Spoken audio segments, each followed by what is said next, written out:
رحمت اللہ علیہ کی روح تڑپ اٹھتی ہے اور وہ فرماتے ہیں کہ وہ زبان جس کو سب کن کی کنجی کہیں، اس کی نافذ حکومت پہ لاکھوں سلام۔ اور پھر اس کے بعد عربوں کے جو جانوروں کے حوالے سے انہوں نے بہت ساری اپنی باتیں گھڑ رکھی تھیں کہ یہ جانور ہوگا، ایسا ہوگا تو ایسا استعمال نہیں کریں گے اس کو، اس کا گوشت نہیں کھائیں گے، اس کا دودھ نہیں پئیں گے۔ تو ان ساری رسموں، بےہودہ رسموں کو حضور علیہ الصلوۃ والسلام نے ختم فرمایا اور فرمایا کہ تمام حلال جانور جو ہیں وہ ان کا کھانا، بالکل ان کے دودھ کا استعمال، ان کی اون کا استعمال، ان کی کھالوں کا استعمال جائز ہے۔ اور اسی طرح آخر میں، اس رکوع کے آخر میں جو ہے وہ شہادت کے حوالے سے، شہادت مطلب یعنی گواہی، کسی بھی معاملے میں اگر کسی کو وفات ہو رہی ہو، سفر کے حالت میں ہو، تو اسے چاہیے کہ وہ اپنے مال کے بارے میں کسی کو، دو گواہوں کو قائم کرے، چاہے غیر ہوں یا اپنے، اور پھر ان کو نماز کے بعد جب وہ وفات ہو جائیں اس کی، اور اس کے بعد جب وہ بندے واپس پہنچے تو ایک بڑے مسلمانوں کے اجتماع کے سامنے وہ دونوں بندے لوگوں کے سامنے قسم کھائیں کہ ہاں بھائی ہم نے یہی اس کی آخری وقت وصیت سنی تھی اور اس نے یوں کہا تھا۔ سب کے سامنے وہ یہ بتائیں کہ بھئی ہم کوئی مال کے بدلے اس گواہی کو چھپائیں گے نہیں، یا ہم کو غلط بات نہیں کریں گے۔ اصل میں یہ ایک واقعہ ہوا تھا، کافی لمبا واقعہ ہے، میرے پاس اس واقعے کو سنانے کا وقت نہیں ہے، بہت لمبا واقعہ ہے کہ ایک صحابی ایک مہاجرین میں سے تھے، وہ کسی سفر میں گئے اور وہاں پر وہ بیمار ہو گئے، ان کا سامان تھا، انہوں نے اس سامان میں ایک سونے کا منقش پیالہ بھی تھا، وہ بادشاہ کو تحفہ دینا چاہتے تھے، مگر وہ ان کو اچانک بیمار ہوئے، اور بالکل جب انہوں نے دیکھا کہ میں فوت ہونے والا ہوں تو انہوں نے اپنے ساتھیوں سے یہ کہا کہ بھی میری یہ لسٹ رکھ لو سامان کی، میرے گھر والوں کو دے دینا، اور یہ سامان میرے گھر والوں کو دے دینا، میرا تو پتہ نہیں ہے میں فوت ہو جاؤں گا۔ اور اس زمانے میں لاش لے جانا لانا تو تصور ہی نہیں تھا اس بات کا، لہٰذا وہ وہیں پر تدفین ہو گئی ان کی۔ ان دوستوں نے وہ سامان لیا تو سامان میں وہ ایک پیالہ بھی تھا، تو انہوں نے وہ پیالہ چھپا لیا۔ انہوں نے جو وہ فوت ہونے والا بندہ تھا اس نے کیا کیا، انہوں نے لسٹ ایک بنا کر سامان میں ایسی جگہ چھپا دی کہ جس کو صرف گھر والے نکال سکیں۔ ایک لسٹ تو ان کو دے دی تھی اور ایک لسٹ سامان کے اندر ہی چھپا دی تھی جو کو ان لوگوں کو پتہ نہیں چلے۔ وہ جب سامان گھر میں آیا، چیزیں برابر کی تو چیزیں کھول رہے تھے تو ان کے اندر وہ لسٹ بھی مل گئی۔ اب گھر والوں نے دیکھا کہ لسٹ کے اندر پیالے کا بھی لکھا ہوا ہے، اور جبکہ سامان میں وہ سونے والا پیالہ نہیں ہے، تو انہوں نے جا کر ان سے پوچھا کہ بھئی وہ بات سنو، وہ کوئی زیادہ عرصہ بیمار رہا تھا؟ کہنے لگے نہیں، اتنا عرصہ بیمار ہی رہا۔ اچھا کچھ اس نے خرچہ کیا وہاں پہ؟ نہیں جی، کوئی خرچہ بھی نہیں کیا۔ تو کہنے لگے پھر یہ کیا ہے؟ اس کے فہرست میں جو اس نے لکھی ہے، ہمیں جو فہرست دی اس کے اندر پیالے کا بھی لکھا ہوا ہے، وہ پیالہ کہاں ہے؟ تو اس پر انہوں نے کہا نہیں جی ہمیں تو کوئی ایسا پیالہ نہیں ملا، نہ ہم نے کوئی ایسا پیالہ دیکھا ہے۔ تو اس پر انہوں نے کہا کہ قسم اٹھائیں۔ اب ان میں جس بندے نے وہ پیالہ چوری کیا تھا اس نے قسم اٹھا لی۔ بعد میں یہی گھر والے لوگ جو ہے نا مکہ شریف میں گئے، وہاں ایک گھر میں مہمان کے طور پہ گئے تو دیکھا وہاں گھر والوں کے پاس وہی پیالہ ہے۔ انہوں نے کہا کہ یہ پیالہ تم نے کہاں سے لیا؟ گھر والوں نے بتایا اسی بندے کا نام کہ ہم نے اس سے خریدا ہے۔ تو پھر وہ ساری بات کھل کر سامنے آ گئی، اور دوبارہ پھر مدینہ شریف میں آئے، حضور کے سامنے یہ قصہ پیش ہوا، اور رسول پاک صلی اللہ علیہ وسلم سامنے اس کی یہ قسمیں کھل گئیں۔ تو پہلے جو قسم اٹھائی تھی وہ بھی حضور کے سامنے ہی اٹھائی تھی، اور دوسری مرتبہ جو واقعہ ہوا یہ بھی حضور کے سامنے ہوا۔ تو وہ بات وہی پچھلی آیات کے مطابق آ گئی کہ انہوں نے یہ سمجھا کہ ہم قسم اٹھا رہے ہیں حضور کے سامنے، اور سرکار بھی یقین کر لیے، خاموش ہو گئے، چپ ہو گئے۔ پردہ ڈالا ہوا تھا حضور نے۔ اب پردہ کیوں ڈالا؟ سرکار کو یہ بھی معلوم تھا کہ یہ پردہ کھلے گا بھی، یہ ہونے والی ہے بات۔ یہ اللہ کی طرف سے یہ عطائی علم ہوتا ہے، یہ کریموں کے حوصلے ہوا کرتے ہیں۔ تو بس پھر اس کے بعد یہ احکامات آ گئے کہ لوگوں گواہی جھوٹی گواہی نہ دیا کرو، جھوٹی قسم نہ کھایا کرو، اور قسمیں کھانے سے بچو، اور خام خواہ دنیا کی حقیر دولت کے پیچھے خلاف واقعہ بات نہ کر دیا کرو، جھوٹ نہ بولا کرو، اپنے آپ کو بچاؤ ان چیزوں سے، ان عادتوں سے، یہ بری عادتیں، اس طرح آدمی دوسروں کی نظر میں گر جاتا ہے، مقام گر جاتا ہے، بے اعتبار ہو جاتا ہے وہ بندہ۔ تو بہرحال اس کے حوالے سے تفصیلی احکام دیے گئے۔ اللہ تعالی ہم سب کو نبی پاک صلی اللہ تعالی علیہ وسلم کی شان کریمی سے، اور اللہ پاک اپنی خاص الخاص کریمی کے پردے ہمارے اوپر ہمیشہ رکھے، ہمیں ہر میدان میں بے پردہ ہونے سے بچائے۔ اللہ پاک سر محشر بھی ہمارے پردے رکھے اور ہمیں رسول پاک کی شفاعت عطا فرمائے۔ سورہ المائدہ، رکوع نمبر 15، تلاوت۔ يوم يجمع الله الرسل فيقول ماذا أجبتم قالوا لا علم لنا إنك أنت علام الغيوب إذ قال الله يا عيسى ابن مريم اذكر نعمتي عليك وعلى والدتك إذ أيدتك بروح القدس تكلم الناس في المهد وكهلا وإذ علمتك الكتاب والحكمة والتوراة والإنجيل وإذ تخلق من الطين كهيئة الطير بإذني فتنفخ فيها فتكون طيرا بإذني وتبرئ الأكمه والأبرص بإذني وإذ تخرج الموتى بإذني وإذ كففت بني إسرائيل عنك إذ جئتهم بالبينات فقال الذين كفروا منهم إن هذا إلا سحر مبين وإذ أوحيت إلى الحواريين أن آمنوا بي وبرسولي قالوا آمنا واشهد بأننا مسلمون إذ قال الحواريون يا عيسى ابن مريم هل يستطيع ربك أن ينزل علينا مائدة من السماء قال اتقوا الله إن كنتم مؤمنين قالوا نريد أن نأكل منها وتطمئن قلوبنا ونعلم أن قد صدقتنا ونكون عليها من الشاهدين قال عيسى ابن مريم اللهم ربنا أنزل علينا مائدة من السماء تكون لنا عيدا لأولنا وآخرنا وآية منك وارزقنا وأنت خير الرازقين قال الله إني منزلها عليكم فمن يكفر بعد منكم فإني أعذبه عذابا لا أعذبه أحدا من العالمين۔ سورہ المائدہ، رکوع نمبر 15، ترجمہ کنز الایمان۔ جس دن اللہ جمع فرمائے گا رسولوں کو، پھر فرمائے گا تمہیں کیا جواب ملا؟ عرض کریں گے ہمیں کچھ علم نہیں، بے شک تو ہی سب غیبوں کا جاننے والا۔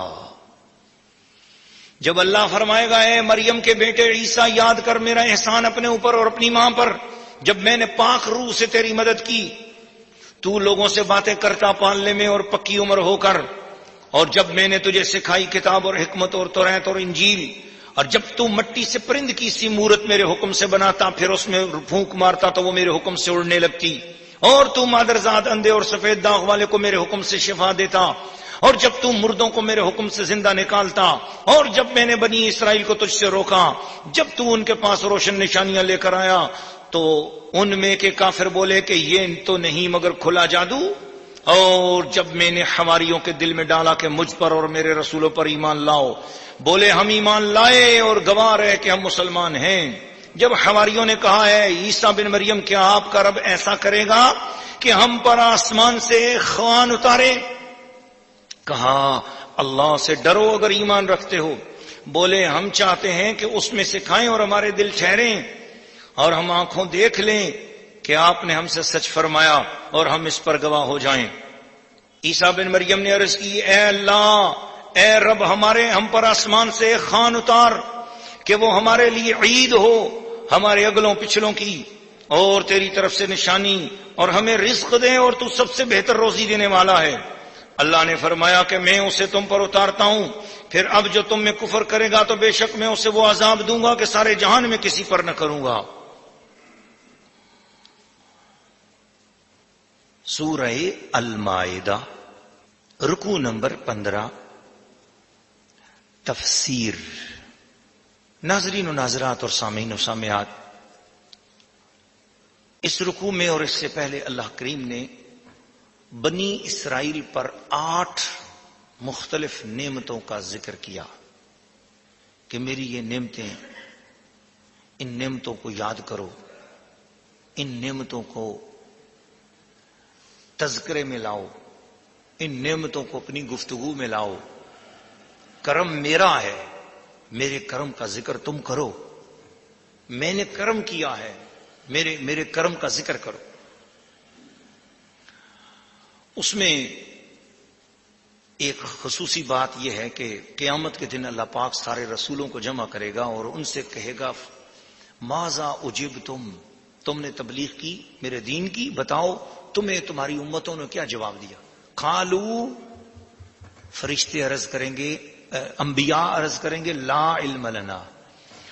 پہلے پارے میں آپ نے دیکھا کہ سورہ البقرہ میں جب اللہ پاک نے فرشتوں سے کہا تھا کہ اے فرشتوں بولو، بتاؤ وہ نام کیا ہیں جو میں نے آدم کو سکھائے ہیں، ان چیزوں کے نام بتاؤ۔ قالوا سبحانک، فرشتوں نے بھی عرض کیا تھا اے اللہ تو پاک ہے، لا علم لنا، ہمیں کچھ علم نہیں۔ انبیاء بھی عرض کر رہے ہیں ہمیں کچھ علم نہیں، فرشتے بھی عرض کر رہے ہیں ہمیں کچھ علم نہیں۔ اب اگر کوئی دریدہ دہن، کوئی گستاخ ان آیات مبارکہ کو دیکھ کر یہ کہے کہ دیکھو انبیاء خدا کے حضور، فرشتے خدا کے حضور یوں کہہ رہے ہیں کہ ہمیں کچھ علم نہیں، لہذا نبیوں کو کچھ علم ہوتا ہی نہیں، تو واستغفار، یہ بے ادبی ہے۔ اللہ نبیوں کو علم عطا کرتا ہے، اور یہ یاد رکھنا کمال ظرف یہ ہے، کمال شان یہ ہے، کمال علم یہ ہے، اور کمال بندگی یہ ہے کہ بندے کے پاس کچھ ہو اور عرض کرے کہ میرے پاس کچھ نہیں۔ ایک بندہ علم والا ہے ہی نہیں، وہ کہے کہ یا اللہ مجھے علم نہیں ہے، تو وہ تو سچ ہی تو بول رہا ہے، وہ تو اس کی جہالت ہے نا، وہ اپنی جہالت کا اقرار کر رہا ہے۔ لیکن وہ بندہ جسے رب نے سب علم سکھایا، اور جب اللہ پاک اپنے سامنے پوچھ رہا ہے کہ کیا جواب دیا، تو وہ انبیاء کرام جب دیکھیں گے کہ رب کریم پوچھ رہا ہے، جبکہ رب کریم کو سب کچھ پتا ہے، اللہ ہر چیز کا غیب، ہر غیب کو جاننے والا ہے، ہر شے کو جاننے والا ہے، ہر علم کا مالک وہی ہے، اور وہ علم کا مالک ہو کر ہم سے پوچھتا ہے کہ تمہیں کیا جواب ملا، تو اس کا مطلب ہے کہ یہ رب تعالیٰ کا جلال ہے، یہ رب تعالیٰ کی عظمت ہے۔ تو عظمت الہی کے سامنے اٹھ کر اپنا علم سامنے ظاہر نہیں کرنا، بلکہ عاجزی کا اظہار کرنا ہے۔ اور یہ انبیاء ہی کو یہ معرفت ہے، اور یہ انبیاء کی معرفت ہے کہ کون سا موقع ہے جہاں پر اللہ کے سامنے کیا عرض کرنا ہے۔ یہ اللہ کی معرفت یہ صرف انبیاء کرام کو ہی حاصل ہوتی ہے کہ جیسے وہ اللہ کو جانتے ہیں، اس طرح کوئی اور دنیا کا کوئی شخص، کوئی عام امتی، کوئی عام انسان اس طرح جان سکتا ہی نہیں ہے جس طرح اللہ کی معرفت انبیاء جانتے ہیں۔ تو اللہ کے سامنے انبیاء کو نہیں پتا کہ امتوں نے کیا جواب دیا، نوح علیہ السلام کو نہیں پتا کہ ان کی امت نے کیا جواب دیا، پتا ہے۔ اس پتا ہونے کے باوجود وہ کسی عام آدمی کے سامنے نہیں کہہ رہے ہیں کہ ہمیں کچھ نہیں پتا، وہ اللہ کے حضور عرض کر رہے ہیں، اللہ کی بارگاہ میں عرض کر رہے ہیں لا علم لنا، مولا ہمیں کچھ نہیں پتا۔ تو اظہار بندگی یہی ہے، بندگی کا کمال یہی ہے کہ بندے کے پاس کچھ ہو، علم ہو، اور اس کے باوجود رب کی بارگاہ میں اپنے آپ کو یہ کہے کہ میں کچھ بھی نہیں جانتا، مجھے کچھ نہیں پتا۔ یہ حسن بندگی ہے، یہ کمال بندگی ہے، اور خدا تعالیٰ اسی عاجزی سے خوش ہوتا ہے۔ اور پھر وہ انبیاء ساتھ ہی یوں بھی کہیں گے انک انت علام الغیوب، یا اللہ تو سب سے زیادہ چھپی ہوئی چیزوں کو جاننے والا ہے، ہمارے دلوں کو بھی تو جانتا ہے اور ہماری امتوں کے دلوں کو بھی تو جانتا ہے۔ اب اللہ کریم نے ایک واقعہ بیان فرمایا، اذ قال اللہ یا عیسیٰ ابن مریم اذکر نعمتی علیک، اللہ نے عیسیٰ علیہ السلام سے فرمایا تھا کہ عیسیٰ جو آپ پر ہم نے نعمت کی وہ آپ بھی یاد کرو اس نعمت کو۔ کیا وہ نعمت؟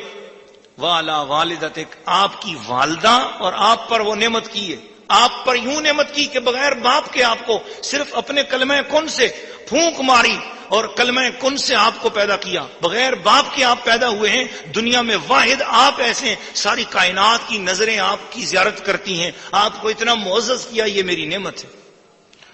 تو نبی کی اپنی ولادت نبی کے لیے نعمت ہے، جب نبی کی ولادت نبی کے لیے نعمت ہے تو نبی کی ولادت، نبی کا میلاد امت کے لیے کتنی بڑی نعمت ہوگا۔ والا والدتک، اور پھر تیری عیسیٰ تیری نسبت سے تیری والدہ پر بھی ہم نے مہربانی نازل کی، نعمت ان کو بھی ملی کہ اتنا پیارا بیٹا ان کو خدا کی کلمے، خدا کی قدرت سے روح القدس کے طور پر وہ ملا، اتنا پیارا بیٹا ملا، اللہ کا جو بندہ ہے۔ اذ ایدتک بروح القدس، اے عیسیٰ ہم نے روح القدس کے ساتھ آپ کی ہمہ وقت مدد کی، 33 سال ہمہ وقت آپ کے ساتھ جبرائیل امین علیہ السلام رہے، یہ کتنا بڑا کرم ہے آپ پر۔ تو کلم الناس فی المہد وکہلا، آپ نے ہمیشہ پنگوڑے میں بھی اگر بات کی اور بڑی عمر میں بھی بات کی، یہ میری نعمت ہے۔ اذ علمتک الکتاب والحکمہ، ہم نے آپ کو کتاب و حکمت کی تعلیم دی، والتوراۃ والانجیل، آپ خود انجیل والے ہیں مگر آپ کو تورات بھی سکھائی۔ استخلق من الطین کہیئۃ الطیر، یہ اشارہ بنی اسرائیلیوں پر ہے کہ بنی اسرائیلیوں تمہارے نبی پر اتنا کرم کیا تو یہ کرم خود تم پر بھی ہے۔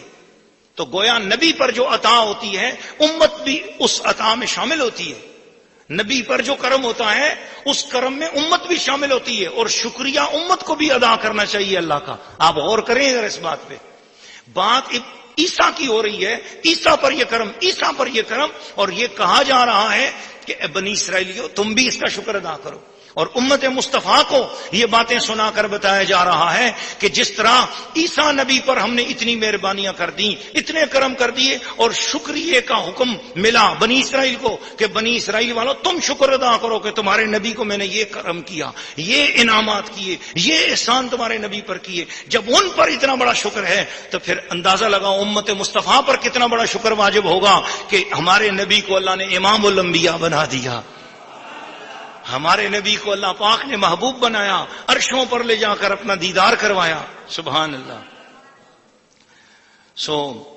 یہ ساری باتیں کرنے کے بعد وہ واقعہ بھی فرمایا کہ جب عیسیٰ علیہ السلام کے بڑے قریب کے خاص حواریوں نے، حواری ان کو اس لیے کہتے ہیں کہ یہ صاحب تاج العروس نے لکھا ہے کہ دراصل یہ حور کے لفظ سے نکلا ہے، حور جنت کی جو حور ہے، جنت کی جو خاتون ہے، جنت کی جو عورتیں ہوں گی ان عورتوں کا نام حور ہے۔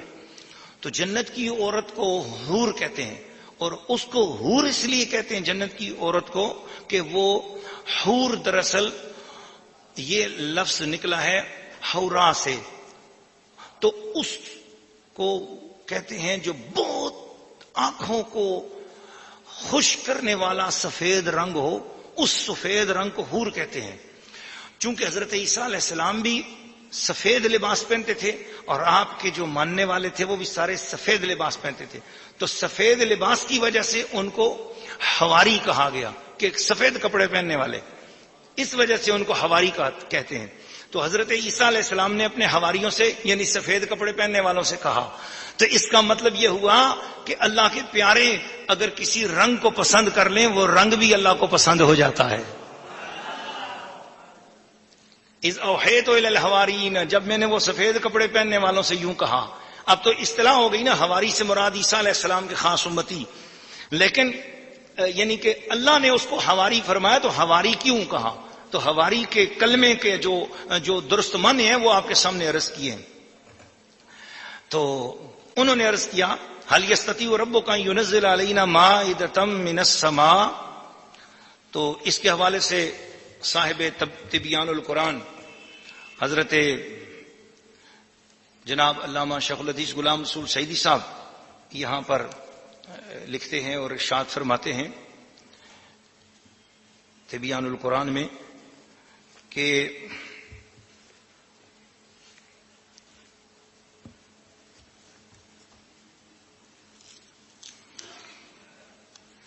انہوں نے عرض کیا کہ ہمیں آسمان سے کھانے مل جائیں، آسمان سے کوئی دسترخوان ہمارے اوپر نازل ہو، اس کی جو پوری کیفیت ہے اس کے حوالے سے میں یہ واقعہ آپ کے ساتھ آپ کی خدمت میں عرض کر رہا ہوں.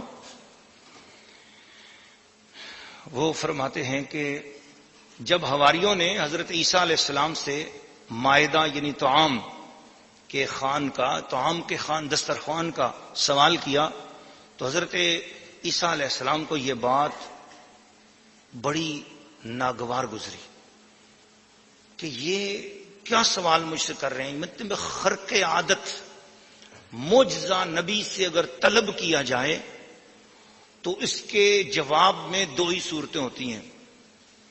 یا تو معجزہ دیکھنے والا کامل ایمان والا ہو جاتا ہے اور ذرا سا بھی اگر شک آ جائے اس کو معجزہ دیکھنے کے بعد تو پھر اللہ کا عذاب اس شخص پر لازمی اترتا ہے. اور ویسے جتنی بھی قوموں نے اپنے نبیوں سے کوئی معجزہ طلب کیا تو معجزہ بغیر طلب کے اگر دکھایا جائے تو اس سے ایمان نصیب ہوتا ہے، لیکن طلب کے بعد جب بھی معجزہ دکھایا گیا ہے تو پھر اس کے ساتھ شرطیں آ جاتی ہیں. اچھا تمہاری طلب پر تو معجزہ مل رہا ہے، پھر اس کے ساتھ یہ شرط ہوگی، تمہیں پھر یوں کرنا ہوگا.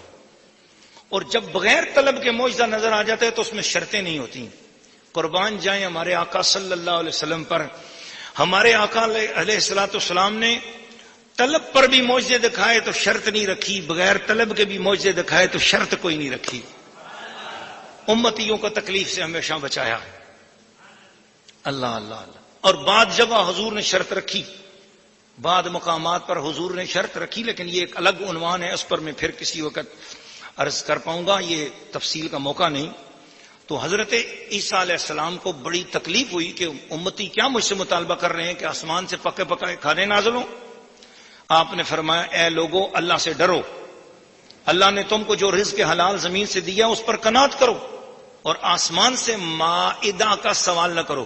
اس سورت کا نام سورہ المائدہ ہے، اور المائدہ کہتے ہیں اس دسترخوان کو جس میں ہر قسم کا کھانا چنا ہوا ہو، میٹھا بھی ہو، نمکین بھی ہو، روٹی بھی ہو، سالن بھی ہو، پانی بھی ہو.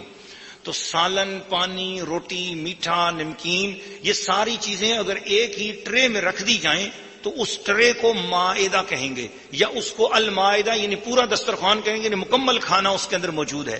جو چیز بھی ایک انسان کو طبعی طور پر پسند ہوتی ہے وہ سارے پسندیدہ کھانے ہر انسان کی ضرورت کے مطابق اس کے سامنے ہو تو گویا کہ اس کے سامنے پورا دسترخوان موجود ہے، تمام کھانے موجود ہیں. تو انہوں نے یہ عرض کیا کہ ہمارے لیے آسمان سے مکمل کھانا، یعنی اس میں پانی بھی ہو، چٹنی بھی ہو، سلاد بھی ہو، میٹھا بھی ہو، نمکین بھی ہو، روٹی بھی ہو، سالن بھی ہو، ہر چیز اس کے اندر موجود ہو.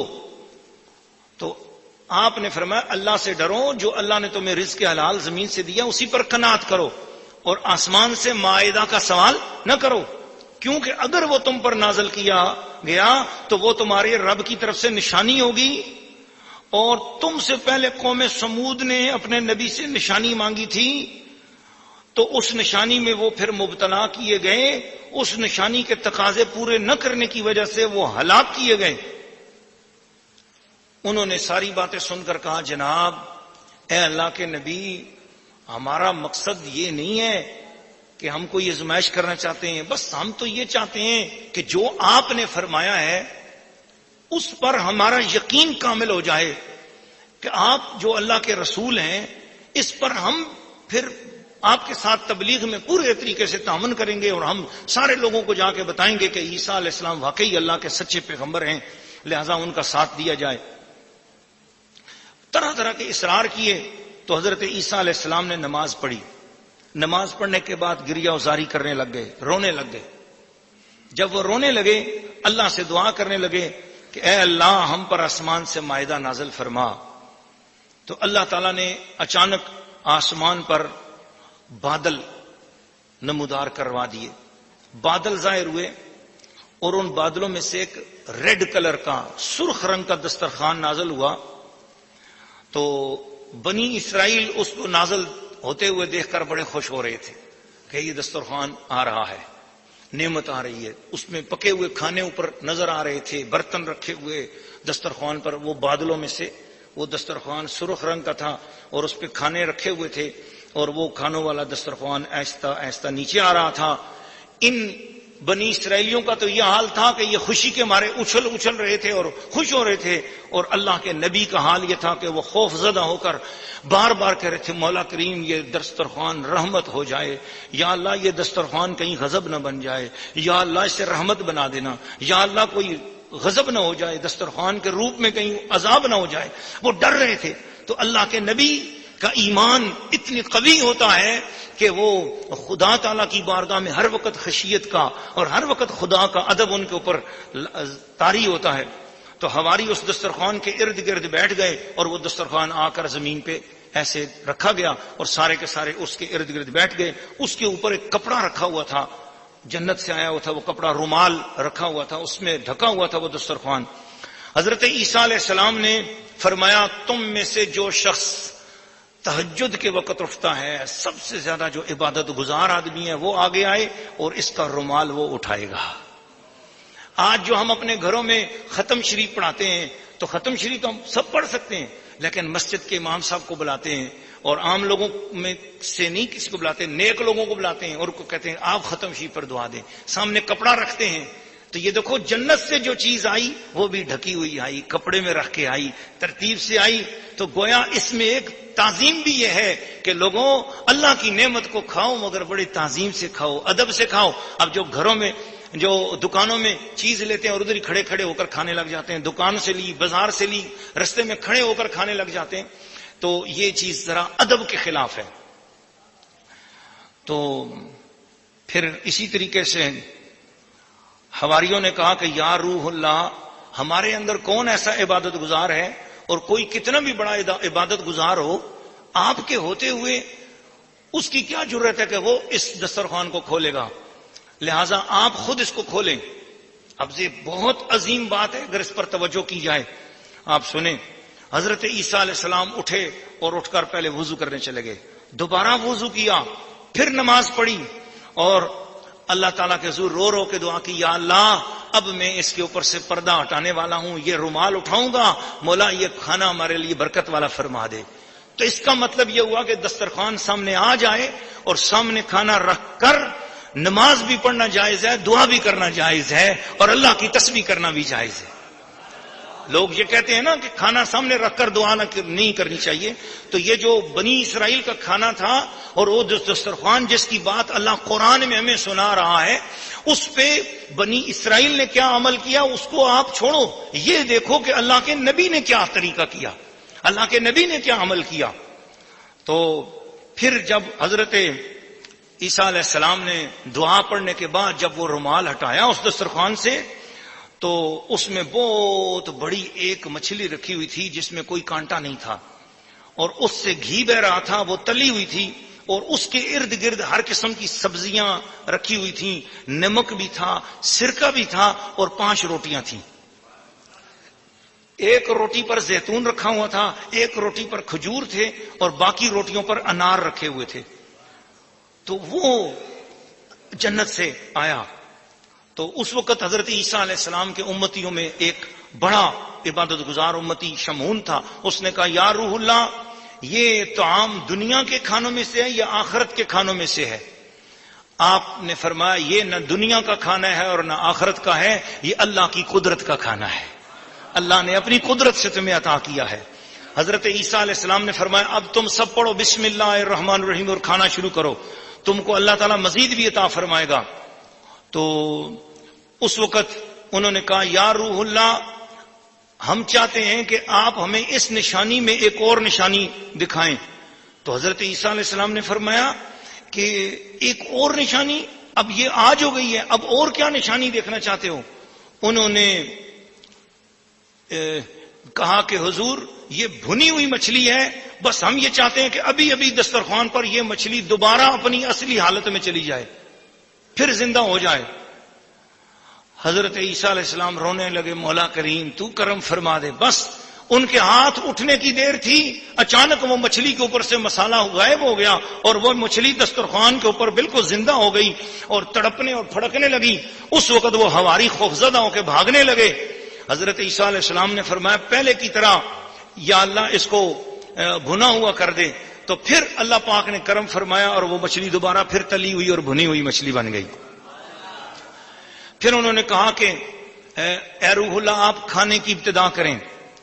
حضور سیدنا روح اللہ عیسیٰ علیہ السلام نے فرمایا وہی ابتدا کرے گا جس نے اس کا مطالبہ کیا تھا. وہ ڈرنے لگے, وہ کہنے لگے کہ کہیں ایسا نہ ہو جائے کہ ہم پہ آفت نہ آ جائے, کیونکہ ہم نے کھانے پر بھی اتنے معجزے طلب کیے ہیں. تو تب حضرت عیسیٰ علیہ السلام نے فرمایا کہ فقیر لوگوں کو بلاؤ, اپاہجوں کو بلاؤ, مسکینوں اور غریبوں کو بلاؤ. جب مسکین اور غریب اس کھانے کے ساتھ ہاتھ لگائیں گے پھر یہ کھانا عذاب بننے کے بجائے رحمت بن جائے گا. اللہ اللہ اللہ اللہ. تو فرمایا جب وہ دسترخوان سے کھانا شروع کیا تو وہ ایک دسترخوان اور ایک بنی ہوئی مچھلی 1300 مردوں اور 1300 عورتوں نے اس کھانے کو کھایا, اور ان میں سے ہر شخص سیر ہو گیا. اور جب عیسیٰ اور حواریوں نے دیکھا کہ وہ کھانا سب نے کھا لیا, 1300 مردوں اور عورتوں نے کھانا کھا لیا, تو جب دیکھا تو مچھلی اسی طرح کی پھر پوری کی پوری پڑی ہوئی ہے, اس میں سے کچھ بھی کمی نہیں ہوئی ہے. یہ تو واقعہ میں نے آپ کو تفسیر التبیان القرآن سے, میں نے تبیان القرآن علامہ غلام رسول سعیدی صاحب سے میں نے 7ویں پارے کے صفحہ نمبر 371 سے میں نے آپ کے سامنے پیش کیا ہے. یہ تفسیر تبیان القرآن کی جلد نمبر 3 ہے. اسی میں اس سارے واقعے کے بعد, یہ واقعہ تو نزول مائدہ کا میں نے تفصیل سے آپ کو سنایا, اس میں آپ یہ لکھتے ہیں, فرماتے ہیں کہ اسی سے ثابت ہوا کہ اللہ کی نعمت اگر ملے تو اللہ کی نعمت پر شکر ادا کرنا چاہیے, نفل پڑھنے چاہیے, خوشی کا اظہار کرنا چاہیے. تو ہم مسلمانوں پر بھی اللہ کی نعمت جو نازل ہوئی ہمیں بھی اس نعمت پر شکر کرنا چاہیے. اور چونکہ اس آیت کے اندر, اس رکوع میں جو آیت کریمہ آئی, اس آیت میں یہ کہا گیا تھا تکون لنا عیدا, حضور ایسی نعمت اللہ تعالیٰ سے ہمیں عطا کروائیے کہ وہ نعمت ہمیں ملے تو پھر ہم اس کو عید کے طور پہ منائیں. جب اگلے سال وہی دن آئے گا جس دن ہمیں وہ نعمت, وہ کھانا ملا تھا, تو اس دن ہم عید کے طور پہ منائیں گے کہ پچھلے سال ہمیں اس دن اللہ نے غیبی کھانا کھلایا تھا, آسمانی کھانا کھلایا تھا, جنتی کھانا کھلایا تھا. تو ہم اس کھانے کی خوشی میں ہم عید منائیں گے. اور پھر اولنا و آخرنا, ہمارے اگلے پچھلے سارے ہم اس دن کو عید کے طور پہ منائیں گے. تو اس سے ثابت ہوا کہ جس دن خدا کی کوئی نعمت ملے اس نعمت کے شکرانے میں بطور عید اس دن کو منایا جا سکتا ہے. تو آپ ذرا اندازہ لگائیں کہ پچھلی قوموں کا یہ واقعہ اللہ پاک ہمیں کیوں سنا رہا ہے کہ ان کو ایک نعمت ملی اور اس نعمت کو بھی انہوں نے بطور عید منایا, اور نعمت ملنے سے پہلے ہی نیت کر لی کہ جب وہ نعمت ملے گی تو ہم اس دن کو عید منائیں گے. یقین جانیے کہ مبالغے کی بات نہیں ہے, میرے سامنے اللہ کا پاک کلام کھلا ہوا ہے. میں اگر یہ بات کروں تو دنیا کا ہر مسلمان اس بات میں میرے ساتھ ہوگا, دنیا کا ہر عالم دین اس بات میں میرے ساتھ ہوگا, دنیا کا ہر مفسر اس بات میں میرے ساتھ ہوگا کہ اللہ کی ساری نعمتیں ایک طرف ہوں اور سب سے بڑی نعمت اللہ کا پاک کلام قرآن مجید ہے اور قرآن والا رسول محمد مصطفیٰ صلی اللہ علیہ وسلم. ان ساری نعمتوں کی جان حضور ہیں. امت مصطفیٰ پہ آج جتنے کرم ہیں وہ حضور کی برکت سے ہیں. تو اگر ایک نعمت ملنے پر بنی اسرائیل والے عید منائیں تو جس دن وہ نعمت اس دنیا میں طلوع ہوئی کہ جس نعمت کی برکت سے قرآن ملا, جس نعمت کی برکت سے رحمان ملا, جس نعمت کی برکت سے رمضان ملا, جس نعمت کی برکت سے ہمیں ہر طرح کا فیضان ملا, جب وہ نعمت جس دن پیدا ہوئی ہے تو ہمیں بھی اس دن کو بطور عید کے منانا چاہیے. اسی لیے شرق سے لے کر غرب تک مسلمان عید میلاد النبی کو عید کے طور پہ مناتے ہیں. یہ عید منانا فرض نہیں, یہ عید منانا واجب نہیں, یہ عید منانا سنت موقع نہیں, یہ عید منانا سنت غیر موقدہ نہیں, یہ عید منانا خدا کے شکرانے کے حضور, اللہ کے حضور شکر کے طور پر ایک نفلی عبادت ہے. حضور نے واجب نہیں کی, اللہ نے واجب نہیں کی, کیونکہ اگر اس عید میلاد النبی کو اللہ کا رسول مناتا, اللہ ہم سے منواتا, تو پھر یہ فرض بن جاتا جو ہمارے لیے ادا کرنا مجبوری ہو جاتا.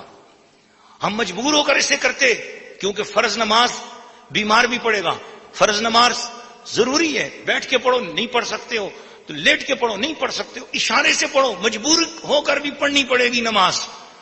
تو جو فرض ہو جائے اسے مجبور ہو کر بھی ادا کرنا پڑتا ہے، اسے بعد میں بھی قضا لوٹانا پڑتی ہے.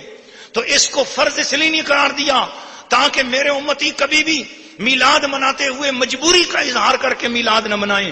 میرا امتی اگر میلاد منائے اور رب نے سوچا کہ میرا بندہ اگر میرے نبی کا میلاد منائے تو مجبور ہو کر نہ منائے، مسرور ہو کر منائے، خوشی سے منائے، اپنی محبت سے منائے. اور یہ دین میں اضافہ نہیں ہے، یہ بھی یاد رکھنا. یہ کوئی دین میں بدعت بھی نہیں ہے، یہ بھی یاد رکھنا. یہ دین میں بدعت اور اضافہ نہیں ہے، بلکہ اللہ کی کوئی بھی نعمت ہو اس پر شکر کا اظہار کرنا وہ بدعت تو نہیں ہے، وہ عبادت ہے. بدعت وہ چیز ہوتی ہے کہ جس چیز کو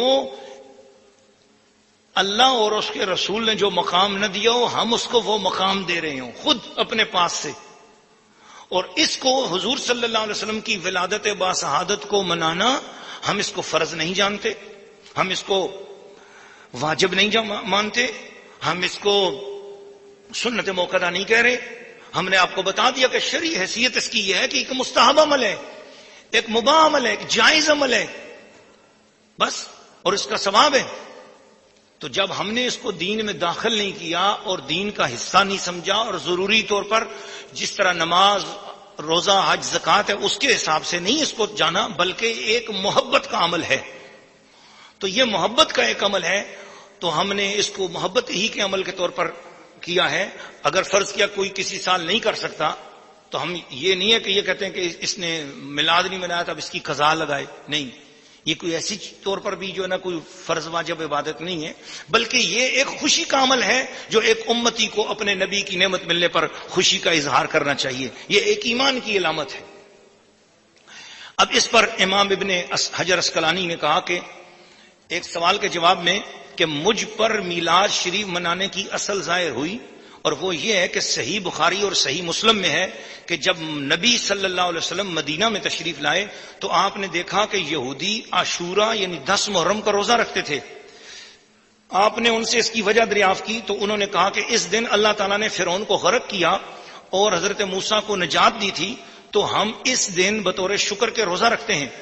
تو اس سے معلوم ہوا کہ جس معین دن میں اللہ تعالیٰ کی کوئی نعمت ملے، اللہ تعالیٰ کوئی نعمت عطا فرمائے، اس دن اللہ تعالیٰ کا شکر ادا کرنا چاہیے. اور نبی اکرم صلی اللہ علیہ وسلم کی ولادت اور آپ کے ظہور سے بڑھ کر اور کون سی نعمت ہوگی. سو جس دن آپ کی ولادت ہوئی اس دن مختلف عبادات کرنا، مثلا نوافل پڑھنا، روزہ رکھنا، صدقہ و خیرات کرنا، تلاوت کرنا، اور ان عبادات کے ذریعے اللہ تعالیٰ کا شکر بجا لانا اس حدیث کے مطابق ہے. اور حافظ ابن حجر سے پہلے علامہ ابن رجب حنبلی نے اس کی اصل کو تلاش کیا تھا، اور ابن حجر مکی نے کہا کہ ہمارے نبی نے بھی انبیاء کی مطابعت میں اس دن روزہ رکھا، اور یہود سے یہ فرمایا کہ حضرت موسیٰ علیہ السلام پر ہمارا تم سے زیادہ حق ہے. تو فرماتے ہیں کہ نبی کی محفل میلاد میں شریک ہونا اور آپ کی ولادت مبارکہ کا واقعہ اور آپ کے فضائل اور محامد کو بیان کرنا، آپ پر بکثرت درود و سلام پڑھنا، یہ آپ کی محبت کا سبب ہے، آپ کے قرب کا موجود ہے، موجب ہے. سو ہر وہ شخص جو آپ کی محبت میں صادق ہو اس کو چاہیے کہ وہ آپ کی ولادت کے مہینے کی آمد پر خوش ہو، اس مہینے میں اس محفل کو منعقد کرے اور اس میں آپ کی ولادت کے متعلق احادیث صحیحہ اور آثار قویہ کو بیان کرے. امید ہے کہ ایسے شخص کو حضور کی شفاعت حاصل ہوگی، کیونکہ شفاعت آپ کی محبت کی وجہ سے حاصل ہوتی ہے. سو جو شخص محفل میلاد، محافل میلاد منعقد کر کے آپ کا بکثرت ذکر کرے گا تو آپ نے یہ فرمایا کہ جو شخص جس سے محبت کرتا ہے اس کا بکثرت ذکر کرتا ہے، اور آپ نے فرمایا کہ انسان اسی کے ساتھ ہوتا ہے جس سے محبت کرتا ہے. تو امید ہے کہ آپ کی محبت سے محفل میلاد میں آپ کا ذکر کرنے والے اور آپ پر بکثرت صلاۃ و سلام پڑھنے والے جنت میں آپ کے ساتھ ہوں گے، اور اللہ تعالیٰ ان مسلمانوں پر رحمت نازل فرمائے جنہوں نے میلاد النبی کے مہینے کی مبارک راتوں کو عیدیں بنایا. یہ جواہر البحار کے جلد نمبر 3 کے حوالے سے تفسیر تبیان القرآن کی جلد نمبر 3 میں یہ بات بیان ہوئی اور میں نے آپ کو سنائی ہے. اللہ تعالیٰ سے دعا ہے کہ اللہ پاک ہم سب کو حضور صلی اللہ علیہ وآلہ وسلم کی خوشیاں منانے کی توفیق عطا فرمائے. سورہ المائدہ رکوع نمبر 16 تلاوت. وَإِذْ قَالَ اللَّهُ يَا عِيسَى ابْنَ مَرْيَمَ أَأَنْتَ قُلْتَ لِلنَّاسِ اتَّخِذُونِي وَأُمِّيَ إِلَٰهَيْنِ مِن دُونِ اللَّهِ قَالَ سُبْحَانَكَ مَا يَكُونُ لِي أَن أَقُولَ مَا لَيْسَ لِي بِحَقٍّ إِن كُنتُ قُلْتُهُ فَقَدْ عَلِمْتَهُ تَعْلَمُ مَا فِي نَفْسِي وَلَا أَعْلَمُ مَا فِي نَفْسِكَ إِنَّكَ أَنْتَ عَلَّامُ الْغُيُوبِ مَا قُلْتُ لَهُمْ إِلَّا مَا أَمَرْتَنِي بِهِ أَنِ اعْبُدُوا اللَّهَ رَبِّي وَرَبَّكُمْ وَكُنْتُ عليهم شهيدا ما دمت فيهم فلما توفيتني كنت أنت الرقيب عليهم وأنت على كل شيء شهيد إن تعذبهم فإنهم عبادك وإن تغفر لهم فإنك أنت العزيز الحكيم. قال الله هذا يوم ينفع الصادقين صدقهم لهم جنات تجري من تحتها الأنهار خالدين فيها أبدا رضي الله عنهم ورضوا عنه ذلك الفوز العظيم. لله ملك السماوات والأرض وما فيهن وهو على كل شيء قدير.